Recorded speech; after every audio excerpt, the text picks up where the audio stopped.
Okay, we are finally getting around to reviewing this Victoria reverse built griddle that I got on Amazon. On one side it's a griddle, on the other side it's a grill. We're using it as a griddle tonight. We used it as a grill before. What are you thinking of it so far, Lisa? It's really solid. I mean, we'll see how the grilled cheese turns out. I like it though. Seems yeah, good quality. And it was easy. It was easy to learn how to clean, and it's already pre-seasoned, so you don't have to mess with any of that, which is nice. And pre-seasoned with flaxseed oil.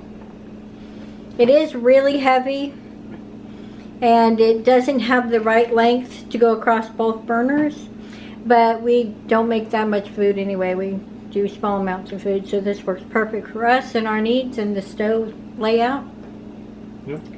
I'll link this product below. If you have something similar to this, or maybe you have this one, let me know how you like yours. And if you don't, does it look like a product that would be useful in your kitchen? Let me know down below.